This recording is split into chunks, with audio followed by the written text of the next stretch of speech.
এই এক প্রবাস জীবনে এসে কত কিছু হারালাম। পরিবার থেকে দূরে আসলাম, প্রিয় মানুষ হারিয়ে ফেললাম, উপযুক্ত বয়সে বন্ধু বান্ধবদের সাথে আনন্দটা হারালাম। এই প্রবাস আমার কাছ থেকে অনেক কিছু কেড়ে নিয়েছে। আলাদা দিনের মতো ঈদের দিনের আনন্দটাও কেড়ে নিয়েছে। একটা ঈদের দিন সকালে ডিউটি থেকে এসে আর কোনো কাজ থাকে না, ঘুমিয়ে যাওয়া, খেয়ে দিয়ে নিজের মতো করে চলাফেরা করা। একটা পরিবার ছাড়া প্রবাসে ঈদ কাটানো কতটা কঠিন সেই ছেলেটাই বলতে পারবে, যেই ছেলেটা পরিবার ছেড়ে কয়েক বছর যাবৎ প্রবাসে বসবাস করে।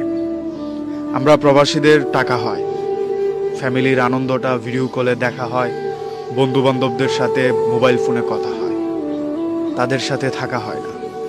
শৈশবের ঈদের আনন্দ আর শরীরে মাখতে পারি না, নতুন করে কোনো কিছু ভাবতেও পারি না। ওই যে ঈদের আগের দিনে যেই কাজটা ছিল সেটা বাদ দিয়ে শুধু ঘুমটাই একটু বেশি হয়।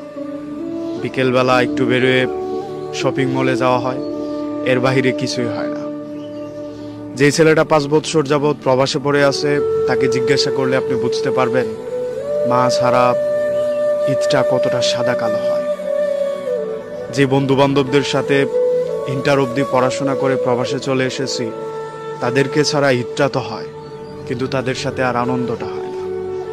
একটা মানুষের সাথে থেকে যাওয়ার কথা থাকলেও শুধুমাত্র প্রবাসী হওয়ার কারণে সে ছেড়ে যেতে দ্বিধাবোধ করেনি।